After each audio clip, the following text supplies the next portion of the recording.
Scheduled LAFCO meeting to order. If you'll join in the salute to our nation's flag. Ready? Begin. I pledge allegiance to the flag of the United States of America and to the republic for which it stands, one nation, under God, indivisible, with liberty and justice for all.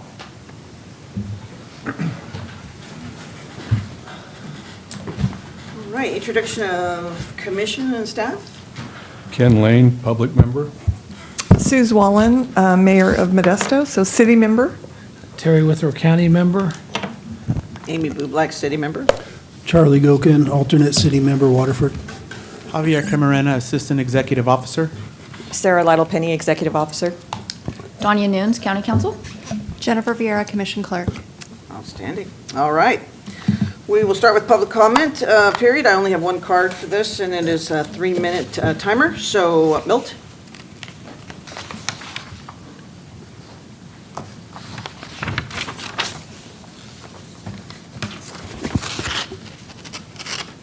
Good evening, commissioners, staff, and ladies and gentlemen. Milt Treeweiler. Making good decisions is an important part of our lives. We have to keep in mind that we, as decision makers, we have to make decisions that are best for future generations. We have to do the planning for our children and descendants since they cannot do it for themselves. The reason they can't do it for themselves is they're too young or they haven't been born yet. To be someone who makes good decisions, we have to be open-minded and study issues and proposals that are brought before us to decide. Unfortunately, this is not what all people do who make decisions. We really don't know why some people are dishonest, unethical, and untrustworthy. My guess would be that for some of these people, it might be related to their childhood upbringing or some other factor. I'm thankful that my parents were good people and I had a good childhood. Not a perfect childhood, but a good one. I do know that I am honest, trustworthy, and ethical. What I've learned about politics is that there are people who are dishonest, untrustworthy, and unethical. And they will try to gain or get control of you. They do this by trying to bribe you, intimidate you, blackmail you, or trick you. I guess for some people it's because they have a love for money, or a love for power, or a love for pleasure, or possibly something entirely different. We must be focused on planning for our children and descendants, since they cannot do it for themselves. They can't do it for themselves because they're too young and they haven't been born yet. Examples of people who've made good decisions that are our ancestors who set up and implemented the U.S. Constitution 240 years ago.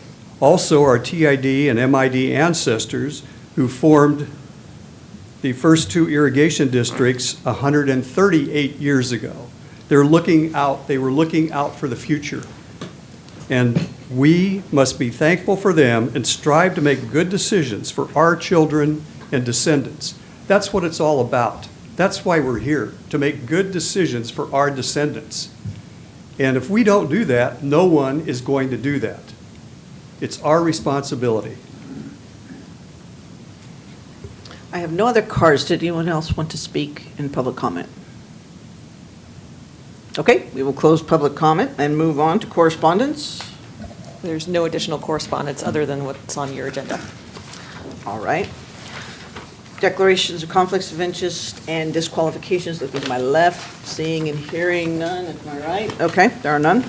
All right, we have 2 items on consent items. Is anyone here to pull that off for a specific reason?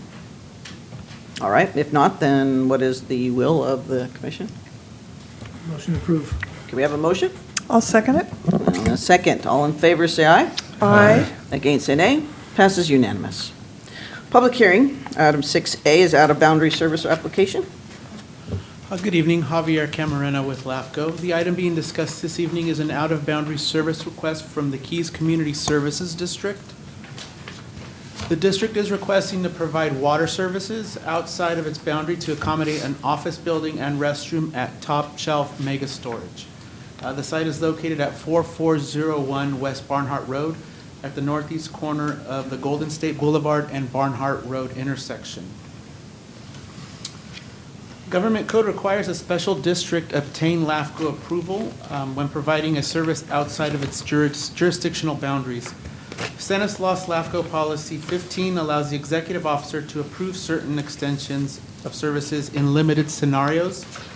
But because this request would serve a new development outside of the district's sphere of influence, approval from the commission is necessary. During Top Shelf's land use entitlement process with Stanislaus County, LAFCO staff commented on the proposal, recommending a sphere of influence amendment and annexation to the Keys CSD. This was required in order for the district to receive services.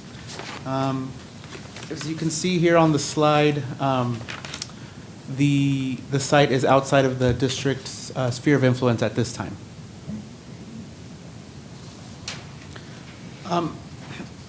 However, the county's adopted community plan for Keys includes a slightly larger area along Golden State Boulevard and north of Barnhart Road.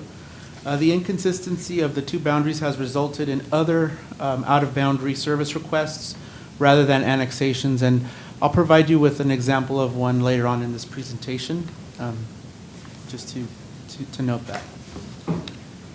LAFCO staff has had discussions with Key CSD staff and Dave Romano, who represents Top Shelf and other businesses in the area, about amending the sphere of influence to be consistent with the community plan. Mr. Romano has provided documentation to initiate this process with the district, which is currently ongoing. Construction of Top Shelf Mega Storage is near completion, and water service is being requested in advance of waiting for the sphere amendment and annexation. A standard condition of approval has been placed on the proposal, requiring that the landowner record an agreement consenting to annexation to the district. LAFCO Policy 15C provides situations where the commission may favorably consider service extensions. Staff has highlighted two situations in the staff report. The first situation is when a lack of contiguity makes annexation infeasible, and the requested service is justified based on adopted land use plans and other entitlements. The property has obtained entitlements consistent with the community plan, and the property has started developing while overall efforts continue to amend the district's sphere of influence. Another situation for the commission to consider is when emergency or health-related conditions mitigate against waiting for annexation. The Keys area is known to have issues with groundwater contamination for arsenic and nitrates. The commission has approved out-of-boundary requests for other developments in the area, such as Interstate Truck Center, the Interstate Truck Center and Peterbilt property located across Golden State Boulevard. Top Shelf Mega Storage is proposing to connect to the same line that Interstate Truck Center is connected to along Golden State Boulevard. Policy 15D of LAFCO's policy states that the extensions outside of an agency's sphere of influence shall not be approved unless the request meets one or more of the following. The lack of service constitutes a health and safety concern. The property is developed, and no future expansion of services will be allowed without LAFCO approval. The request is intended to remedy a health and safety concern.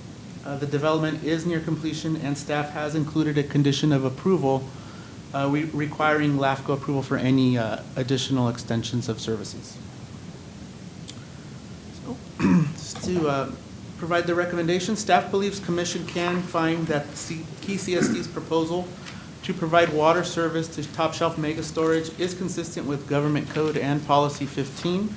Staff's recommendation can be found on page 4 of the staff report, which includes approval of the proposal as submitted along with the recommended conditions.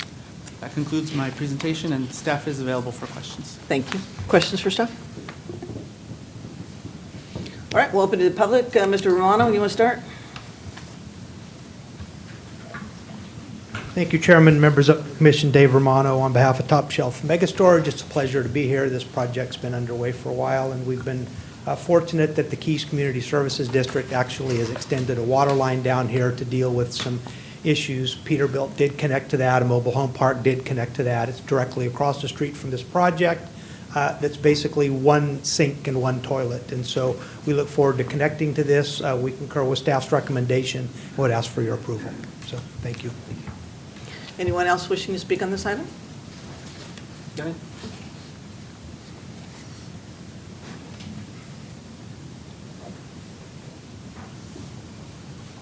Yes, I just had one comment, and I'm aware that Keys has actually taken care of their water problems, so I don't know why that was mentioned in the report. They got funding, and they've redone their water system so they don't have an issue with their water. So that's the comment I wanted to make. I'm here for the children and for the future, so I'm thinking of it that perspective. It looks like it's okay, but, you know, I think everybody's got to start thinking about this, and we have to start doing something about this. We can't just keep ignoring reality. We have the best farmland in the world right here in Stanislaus County. We have the water for it to last for hundreds of years, and we have the climate. And that's because our ancestors took care of us. They set up MID and TID, the first two irrigation districts in the state of California. And if we don't do something, maybe it's not going to affect us, but if they hadn't done something, it would have affected us. So we're thinking ahead.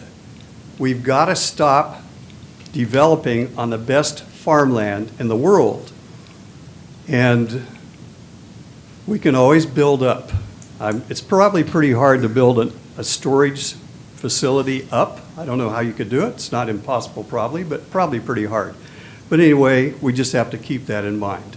Thank you. Anyone else wishing to speak on this item? Okay, we will close the public comment and bring it back for some dialogue. Move for approval as submitted. All right, we have a motion I'll second. and a second. All in favor, say aye. Aye. Anybody against, say nay. All right, passes unanimous. Thank you. All right, any other business? Yeah, there's an item here, it's just a quick update on our association, the California Association of Local Agency Formation Commissions.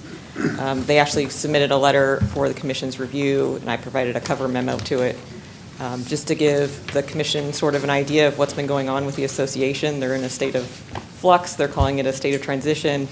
However, the board and the former executive director had some issues, and some LAFCOs in the state have thus canceled their membership with the association, and so we've been sort of watching and waiting to see what actually happens with the livelihood of that association. We rely on them for legislative advocacy, but also educational opportunities in the state, and they're essentially the only organization that would provide LAFCO educational opportunities because we're such a unique organization. So we're hopeful that they can reorganize in some way and get out of their odd transition that they're in currently, but we'll keep the commission updated as that would potentially affect our budget and our decision to stay in the membership or not.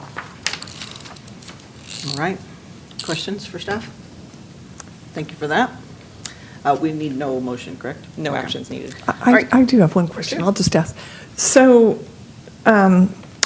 you just mentioned that this is a very unique organization, of course. So if that education and opportunities for learning went away, what would be the plan going forward? If they cease to exist, or if they chose not to, or if we choose not to participate? Well, currently in Cal LAFCO, they have us sort of assigned to regions, So we're in the central region, and we communicate with our other surrounding LAFCOs in that region, and I would expect that relationship would continue.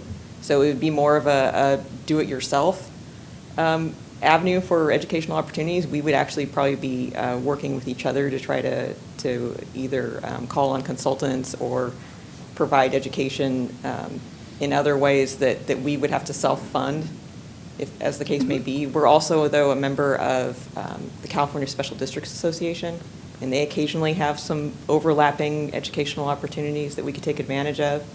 But it would be basically sort of scraping it together, do it yourself in terms of even legislative advocacy and letters and things like that. But we would probably try to at least work with the LAFCOs that are surrounding us and stay in that group. Right. My understanding is that the legislators for the Valley are considering forming a caucus for the Central Valley, so might be something that would align with this anyway. So that's great that you have a plan, and we'll still get opportunities. Yeah. Thank you. Okay. Commissioner comments? Anyone? No, just real quick, Sarah, so what do you think, what was the motivation behind Cal LAFCO to anyway, in this committee to get out of this? What was, there had to be some reason for it. What's just your opinion on it? Yeah, there was a situation that had happened last year, sort of a misguided, it actually started with the legislative committee, sort of a misguided action by the board under some direction of the new executive director to get rid of the legislative committee, and that's one of the core focuses of the association. So I think it was just a misunderstanding maybe of what the association was intended for, sort of going off the rails and losing sight of the association's goal. And it might have been a combination of the new executive director and some new board members that were just taking it down a path that the membership was not in support of. And that executive director is gone now, is that right? Right. Okay, good deal, thanks. Anybody else? Okay. Now we'll move to commissioner comments. Are there any? No? All right. Additional matters, and there are none. Executive officers report. Yes, so the recruitment is still open for the public member and alternate public member positions. Applications are due this Friday by 4:30 p.m. If there are folks out there who are interested in applying, they can either drop them off applications at our office, they can email them to us at lafco@stancounty.com. And the applications are available on our website at stanislauslafco.org. For April 23rd, we have the proposed budget, and we will also have at that meeting the selection of the public member and alternate public member. And that's all I have. Questions? How many applicants do we have to date? I think we have 8 so far. All right. Thank you. All right. If there's nothing else, then I will adjourn until April 23rd. Thank you.